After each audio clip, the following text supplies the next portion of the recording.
Good day, ladies and gentlemen. Have you ever asked yourself, why do people in the charismatic renewal speak in tongues? If you've done any research on it, you know that the papaya boom shakalaka stuff that goes on isn't biblical and it isn't part of Catholic teaching. And in fact, it comes from Pentecostalism. Yet it persists, and a lot of people claim that it's supernatural and a big part of their life. And if it isn't actually part of the church's teaching and it's not actually from God, why do they continue to do it? Well, we're going to discuss that. Stay tuned.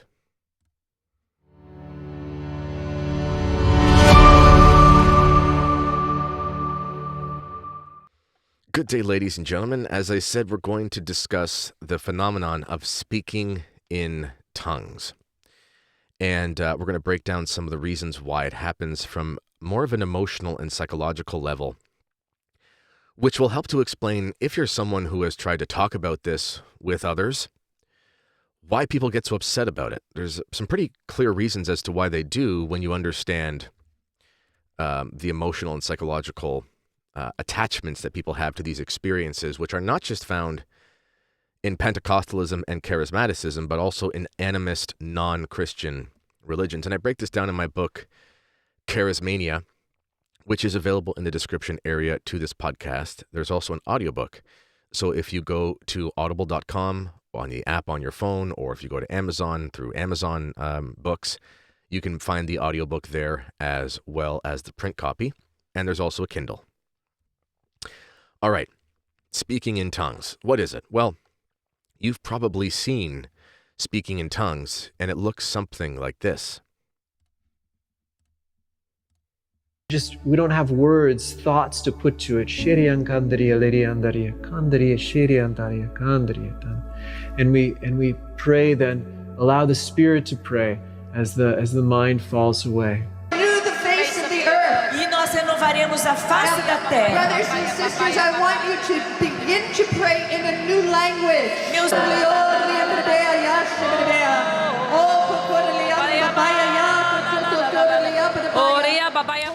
Anyway, I've shown that video in some of my other videos before. It's kind of a greatest hits in a weird way. And there's one really important thing in the beginning of that. If you catch the priest, I think his name is Father Boniface Hicks, and he's otherwise pretty good on stuff, but he seems to be attached to this charismatic thing. And he says, that you do the blah, blah, blah, blah, blah thing, and then the mind falls away. And therein explains really why people speak in tongues and what it is as a phenomenon. So a little background. If you've read the scriptures in the book of Acts especially, and also in 1 Corinthians chapters 12 through 14, there is talk of tongues. And the word tongues means languages. If you know, for example, Italian or French, lingua or langue is the word for your, physical tongue, but it's also the word for language. So when you say somebody is speaking in a tongue, what you're saying is that they're speaking in a language. At Pentecost, there was this miraculous event that took place, and St. Peter preaches to the multitudes, and they all understand him. And the various apostles end up having the same gift as well, and so do other disciples. And they go around and they preach the Catholic faith, and people understand them. And the two interpretations that have always been held by the church are that it's either, on the one hand, the speaker is speaking a foreign language and knows what he's saying, something he's never studied before, which is miraculous, or he's speaking his own language and the person understands him in their own language. So if you are Chinese and somebody shows you this video and for some reason something miraculous happens and you understand it in Chinese, as if I'm speaking Chinese, that's something like the gift of tongues. It's a miraculous thing. And the reason why it happened mainly is because it was practical, and Jesus Christ says, go and baptize all nations and preach the gospel and baptize them in the Father, Son, and Holy Ghost. This is the Great Commission. It's very hard to do that if you don't speak the language, but it's a command from Christ. So when God tells you to do something, he gives you the tools to do it. Therefore, it makes sense that they would have this spiritual gift, this charismatic gift. On the other hand, what we see at Pentecost is actually a reversal of the curse of Babel. And if you look in the Old Testament, they are all speaking the same language. It would be the primordial language, if you can say that, of the human race. And then the punishment is that God, after they try to construct this structure and reach heaven on their own steam, God then punishes them by separating them into nations with different languages, and the punishment is that they're now separate and can't communicate. That's a big part of it. So all of these Old Testament curses, and we understand the term curse in the true sense, meaning a privation of blessing, so God withholds blessing. All of these curses are basically fixed, kind of like original sin, you know? The fall of Adam and Eve is fixed, if we can use that term loosely, by the new Adam and the new Eve, Jesus Christ and the Virgin Mary. The curse of Babel is fixed by the gift of tongues, meaning there is now communication of truth in a universal sense. After a certain amount of time, this gift of tongues ceased to be present. Doesn't mean that the charismatic gifts ceased. It just means that no one saw it anymore. It's still operative. It is totally possible that some missionary today could be somewhere and people are understanding him in their language or whatever. That's totally possible. We would not deny that that's a possibility. But in a practical sense, it never happened again in a way that anyone could really point to. And St. Augustine talks about this, and I cite this again in the book, which you can find in the description area for the podcast.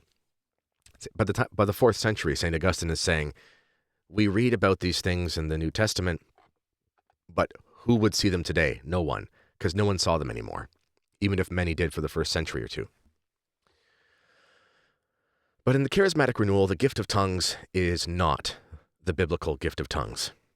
They believe it is because they'll point to the writings of St. Paul to the Corinthians, the first letter to the Corinthians, chapters 12 through 14, where St. Paul will talk about people using tongues in churches and things like that. And he makes reference to the tongues of angels. We can break that down briefly here. There's a big difference between saying someone is gifted in languages and someone has the charismatic gift of speaking languages miraculously. And those words are used interchangeably in St. Paul's letters. When he's talking about people speaking tongues in the churches, what he means is that they have the ability to speak a language and that they have a gift in the sense that they're gifted. Like you would say somebody is a gifted athlete. And when he talks about interpreters in the churches, he doesn't mean someone is going papaya, papaya, papaya, shariandakai, whatever. See, I can speak in tongues too. He doesn't mean that people do that and then someone says, the Holy Ghost is telling me that you want us all to buy a new car. That's not what he's saying. What he's saying is that someone will translate. And the word interpret historically means to translate. And to this day, if you got a job as a translator, your business card would probably say, if you were doing it live, meaning you were translating for people in a live setting, your business card would probably say interpreter. And in fact, in other languages, that word is actually used. The cognate is, for example, in French, interpréter, to interpret. Now, we can also use the word in other ways, but that's what it means in that context. And furthermore, when St. Paul says things like, if I speak in a tongue, my spirit profiteth, but my mind profiteth not, or something like that, or my mind has no fruit, whatever the language is. People will look to that and say, see, St. Paul is giving us evidence of the fact that people say things, they don't know what they're saying, but it's spiritually enriching to them. No. He's saying in the context of the liturgy, and this is all cited again in my book, he's saying and I use Thomas Aquinas and others, it's not my opinion, this is just what the church has always taught. He says this in the context of the liturgy is spreading, the Mass is now being offered in new places where they don't understand the liturgical language because they're not Hebrews. And it would have been in Hebrew at the beginning because that was the sacred rite.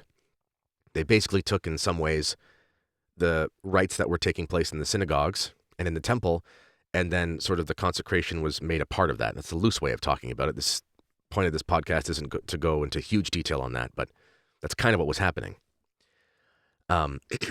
Little side note, fun fact,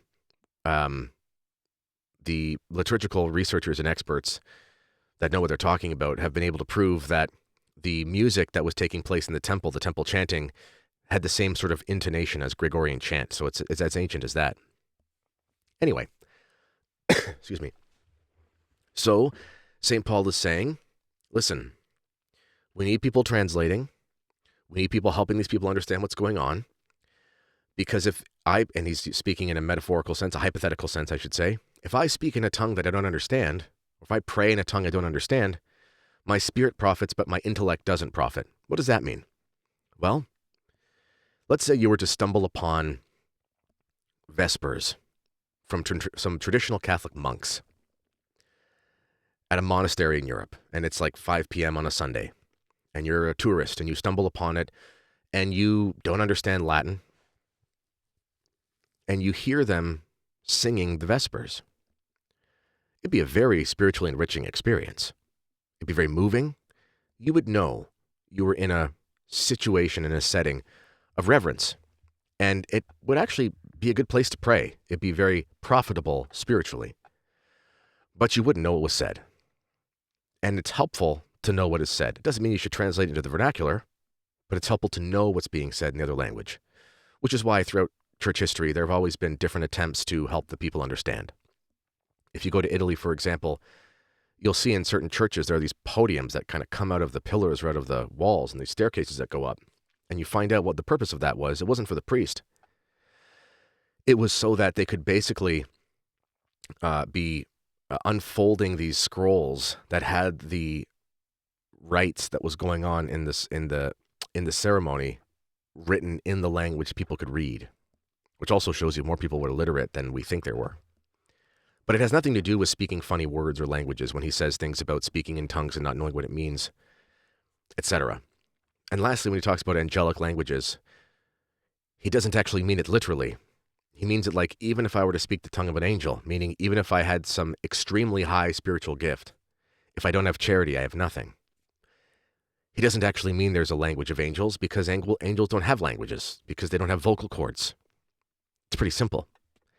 Angels communicate in an intellectual way, something more like telepathy, if we can use that term loosely. And they basically will concepts to other angels in a purely intellectual and spiritual sense, not in an audible sense. So there is no way to speak the tongue of an angel. Nonetheless, charismatics persist in their stuff. Why? It's clearly not rational. It's clearly not biblical. It's also not even sane, if you really think about it.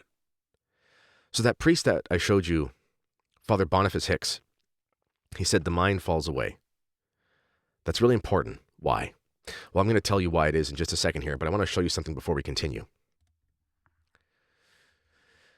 In just about 3 weeks, we have the 3rd annual Canadian Martyrs Men's Conference, and many of you have already signed up, but if you are looking to, there is a last chance deal special where you can get the early bird price. So if you missed that, you can get the early bird price, and there's also a way to sign up and pay in cash if you'd like, if you don't like doing online payments. You can just sign up, and the coupon code for that is available. I will make sure that I put that in the description area for the podcast. The theme for this year's conference is the Kingship of Christ. It's the 150th or 100th anniversary of Quas Primas, seminal document on the Kingship of Christ by Pius XI. And we're going to talk about how Christ is King and the Kingship of Christ. And it's an awesome event, and I hope to see you there. Links for all that in the description, as I said. Now, why do they persist? Well, Father Boniface Hicks talks about the mind falling away. So there's a lot of research on this phenomenon that's not just found in Catholicism or Pentecostalism, but also found in other animist religions around the world. What is an animist religion? And again, I cite this stuff in my book. An animist religion is a nature religion, basically. So, it's a paganism, I guess, in the loose sense, but animism is a little different, where there's this belief that basically there are these powers that the natural world can give you. You find this in things like Shintoism in Japan and in various traditional African spiritual movements. And a common practice in these religions is that practitioners will have these types of ecstasies where they are transported to some sort of state of religious consciousness. And when they're in these states, they do things like say strange words, and they also make strange sounds. And they tend to say the same words over and over again. Now, in addition to that, excuse me, in other false religious traditions, there are some mystical practices, and you find this in things like Wahhabi Islam and Kabbalistic Judaism. You find that the practice of repeating various mantras over and over again, combined with things like breathing techniques, puts people into what we would call something like a transcendental meditative state, where they get to the point where they basically shut off their mind and they give themselves over to the spirit world. This practice isn't just relegated to false religious traditions. It's also found in some modern kind of secular, non-spiritual meditation practices, like transcendental meditation, where it's kind of it is a scam, but it's actually kind of a monetary scam. If you look into it, people are interested. They pay like $2,000 or something to go to a weekend retreat, and they're given by the guru the word that is their mantra, and they're supposed to repeat that word over and over and over again. The funny thing is they've actually done research on this, and they have found that people can repeat the same word no matter what the word is. They can say the word onion over and over and over again, onion, onion, onion, onion, and do the breathing techniques and sit in the way that they're supposed to sit. And if they follow the practices otherwise the same, they get to that transcendental state anyway. Whatever. You also find, for example, you can find these videos of Wahhabi Muslims doing these spinning things, or doing these things where they kind of shake their heads around and they do and they say the same word over and over again. Usually it's like a name of Allah or something like that, one of the names that they have for him. And after a certain amount of time, they basically get themselves to the point where their intellect is basically shut off and they get into a type of frenzy. These experiences give people a lot of natural happiness, in the sense that they give them a huge feeling of relief, which isn't necessarily evil in and of itself, in the sense that, hey, if you could just get rid of all your cares and you could totally, stop thinking about stuff that bugs you, then you would obviously be a lot more relaxed.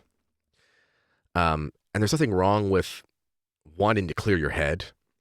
There's nothing wrong with, for example, engaging in, like I just went for a run today. It's like -20 and there's a bunch of snow on the roads. It feels like I'm running on sand, but after 20, 25 minutes, you get that second wind, and you kind of do realize that in a sense, your mind is kind of shut off in a good sense. Like you're just hearing your breathing, you're hearing your feet hit the ground, and you're kind of in this like state of focus that doesn't give you any stress. And that feels really good. And there's nothing wrong with that. But it's purely natural. So the problem is when you start bringing the supernatural into it, or the preternatural. And the reason is, we aren't supposed to shut off our intellect as Catholics, because we're human beings with an intellect, and that's how we know things. If we basically say to ourselves, I'm going to shut off my intellect, I'm going to shut off my brain, and I'm going to let the spirit do whatever he wants to do, well, now we're kind of like a drunk person who is saying, whatever happens, happens. You can see that there would be very fertile breeding ground for non-angelic and satanic forces. That's a danger. Even if we keep that satanic side out for a sec, there's also another reason why charismatics put a huge emphasis on tongues. People who start speaking in tongues in charismatic settings tend to do so because they're the kind of person who is very susceptible to emotional and psychological manipulation. And I give an example of this in my book. It's a similar practice to how hypnotists get people to do what they do. I talk about an anecdote in the book. When I was in high school, I saw a hypnotist. Now, we should stay away from hypnotists. It's not good. Anytime anyone's shutting off their reason or manipulating people to do things in front of crowds, there's a near occasion of sin there. But I was a high school student, and I didn't know what I was doing, and our school was a Catholic but didn't care, and it was just like a show that was put on, and you paid $10 to go see a hypnotist, and you got out of class, so I went. And basically, people volunteered to go on stage, and the hypnotist brought, let's say, 30 people up. What he started doing is he started basically saying the same words over and over again. He started doing things like, you are now da-da-da-da-da, but then he would go lower and be like, and now you're going to feel this, and then when you come back, da-da-da-da, and he was doing this thing, and he was making eye contact, people on stage, and he was bringing his voice up, and he was bringing his voice down. He was changing the volume. It was very hypnotic, hence the term. Then he started, and he told everyone to close their eyes on stage, Then he went around and he knew who wasn't being fooled by it. And he sent them off stage. So about half people remained. And the rest of the people up there, he didn't make them do anything, immoral. But they did whatever. It was like, make chicken sounds or, you're in a conspiracy against so-and-so, but don't tell them and stuff. And it was objectively funny, but of course the milieu was not very good and I wouldn't recommend it. But there was one guy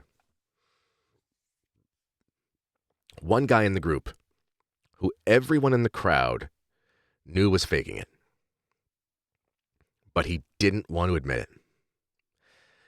And the hypnotist missed it, and we all knew he was faking it. It was obvious. He was like overacting. But he didn't break character. And by the time everyone knew, and I'm sure this happens to hypnotists all the time, by the time the show gets on, and he's already done the selection process, you're in too deep, and you can't get rid of the guy. So the people that stayed on stage were the ones who were susceptible to manipulation.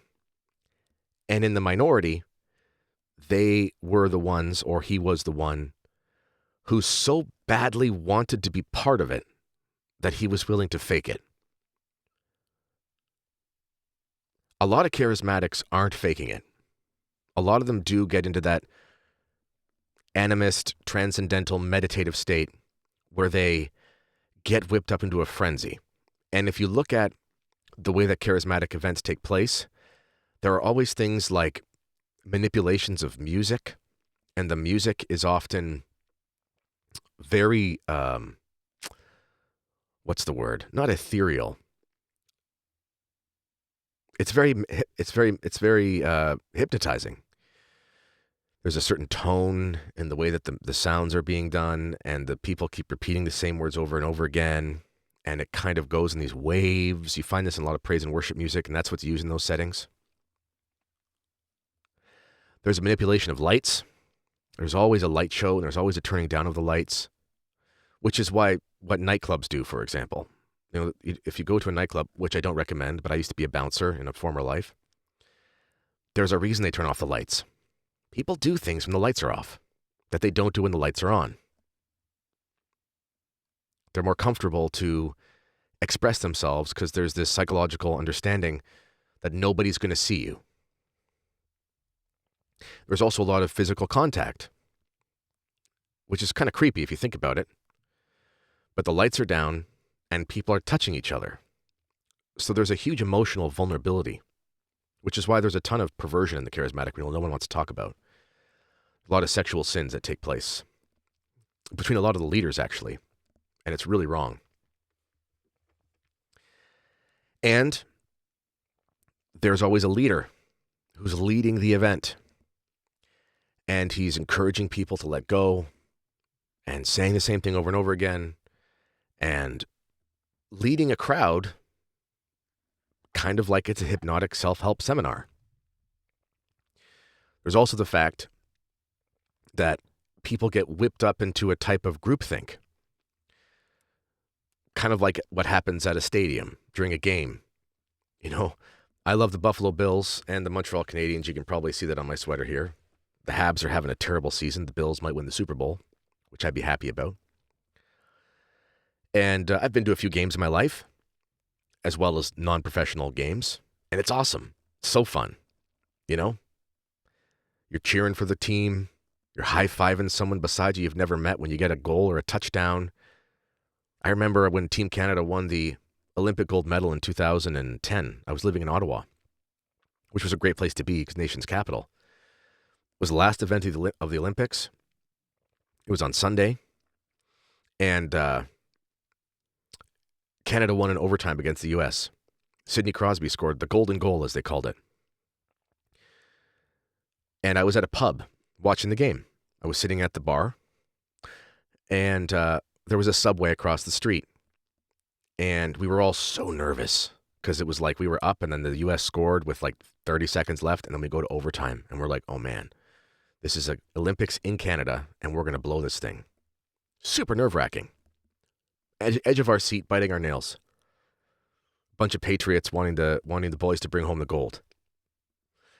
And the Subway across the street, the guy who was working there just put a closed sign on the door. He just the employee, and he just came across. No one was leaving. Like everyone was locked into these games and the pubs and their houses and stuff. He comes across the road, and he's standing behind me. I've never met this guy in my life. Some random college student. Sidney Crosby scores, and he's the closest person to me. I turn around, and we both look at each other. We're screaming, yeah! And then we both just embrace and hug, and I'm like a bigger guy, and I'm bigger than him, and I'm like lifting him up the ground, and we're laughing, and we're just like the happiest we've ever been. That's what happens in a group scenario. We're not thinking. Now, that was a totally fine experience. Like, that's kind of a fun story. But the opposite is true as well. When you're in a group setting, when the lights are off, when you're emotionally vulnerable, when you're being manipulated by music, light shows, and hypnotic speakers, you just might get to a place where you enter a state that you would not otherwise enter. It's the same way that the self-help gurus operate. When people go to their seminars and they teach them that they can have everything they want as long as they blah, blah, blah, and they bring somebody on stage and I want you to breathe like this, and I'm going to touch your lower back, and you're going to open up your whatever nervous system, and you're going to exhale, and all your power, all your stresses are going to go away. It's that kind of thing. It obviously works on the natural level. Otherwise, these guys like Tony Robbins and others, they wouldn't be so successful. They can fill conference rooms and stadiums of people, get people to sign up for their thing and become a life coach or whatever they're doing because they've manipulated them. So people want to be a part of the group. And when they finally do allow themselves to completely shut off their reason and just start saying that mantra over and over and over again, what accompanies that is a feeling of absolute relief. It's like they finished an exam and they got accepted to college. It's like they finished the marathon and they worked so hard for it, and now they're finally there.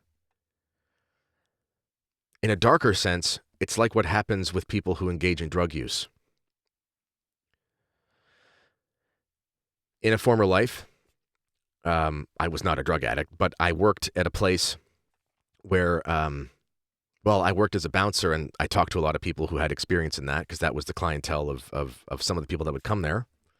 But also I worked at a place where the guy I worked with was a former drug addict and dealer. And he wasn't anymore, and he was clean or whatever, but that was his past life, and we would just chat. We worked together, as you do in these menial labor jobs when you're trying to pay your tuition. You just get stuck working with whoever you're working with, sitting in a truck all day and just sharing your life stories. And he told me how the first time that he did cocaine was the most amazing time he had ever done it. And then after that, every time he was chasing the first one, and in those circles, that's called chasing the red dragon. That's what he called it. The charismatic renewal is like chasing the red dragon, which is very apropos because it is demonic. That first initial experience that people have, they'll never get the same one again. But they need to keep trying to get it over and over again because their religion, their spirituality is based on emotion and it's based on experience. This is why they have conferences all the time. This is why they have prayer meetings all the time. This is why they join things like covenant communities. Because in order for them to stay spiritually stable, because there's so much instability in that type of thing, you have to keep feeding the beast over and over again. Now, at the same time, there are people who never have that experience, but they still persist in the practice of speaking in tongues, in the Pentecostal sense. That comes from peer pressure. You will find tons of people who used to spend time in the renewal. And if you're one of those people, and I've seen you in my comments, and you'll say, yeah, I faked it all the time. People fake it a lot. They fake speaking in tongues. Why would they do that? People fake a lot of things, like that guy on stage at the hypnotist in my high school. He got applause. He was part of the funny skits, and he got to fit in, and everybody was watching, and he felt really special. He got a lot of dopamine and a lot of psychological kickback from faking it. Because let's be honest, if you're a charismatic, or if you've been in the renewal, and you don't get the gifts, does that mean God doesn't love you as much? Does that mean that you're not as holy as everyone else? What's wrong with you if you don't have the gifts? Everyone else does. These are the thoughts that are going to go through your mind. So, in one of your weaker moments, you say, you know what? I can say boom shakalaka too. And I can wiggle around on the floor. And I can yell praise Jesus and then say PAPAYA. If they can do it, why can't I do it? Maybe they're faking it. But here's the problem. Just like that guy on stage, when you get to the point where you're halfway through the show and everybody knows you're faking it and you know you're faking it, you can't admit it. That's embarrassing. If you were at a prayer meeting or a Steubenville conference or whatever, and in a fit of praise and worship, when people were praying for you to get the gift of tongues, which I do all the time. I experienced that myself. I never did because I have many faults, but I can't be manipulated that way. I'm not wired that way. That's why I didn't fall for COVID and things like that. I can't get whipped up into that sort of groupthink. Whatever. I just don't do it. But I remember people being like, we're going to pray for you to get the gift of tongues. And I was like, okay. Because at the time I didn't know what I was doing. And it didn't happen. And I was like, well, we're done here. This isn't happening. And I would just move on. A lot of people can't do that. So you've been going to these events for years. Your parents sent you to Steubenville conferences with your parish youth group when you were 16 and 17. All your friends are getting smoked, getting slain in the spirit, falling around on the floor, weeping about Jesus, making strange sounds. But you're just sitting there going, why does any of this happen to me? Well, at a certain point, you just start doing it. You just start saying PAPAYA. You just start saying boom shakalaka shariandakai. You're speaking in tongues according to all of their perceptions. Now you're part of the gang. But after that, you're faced with a big problem. You either have to stop, meaning stop speaking in tongues, or stop going to the events. But the charismatic renewal is super community-based, and there's a lot of peer pressure to be a part of it, because everyone, of course, is gifted, and they're doing the Lord's work. So come on, come do the Lord's work. So you either have to have a really hard conversation and admit that you're a fraud, or you have to give up your friend group, or you have to just keep going to the same event but never speak in tongues again and answer questions as to why. Unless you have a real strong backbone, you're just going to go to the next conference and you're going to be saying papaya with the rest of them. That's what happens. Ultimately, the reason why charismatics speak in tongues, I don't even necessarily think it's demonic, because demonic tongues is documented by exorcists, and it's when the person speaks an ancient language that they don't know and don't understand what they're saying, whereas the true apostolic gift of tongues is when they speak a language that they never learned and do know what they're saying. The other stuff is psychological, manipulative gobbledygook. But it's super powerful for people. And every time they start saying that same mantra, they have this nostalgic psychological kickback where they remember that feeling when they first encountered the red dragon, and they just have to keep chasing him. Stay away from the charismatic renewal, my friends. That's all I can say. All right, ladies and gentlemen, this has been another edition of Mere Tradition. Until next time, God bless you all.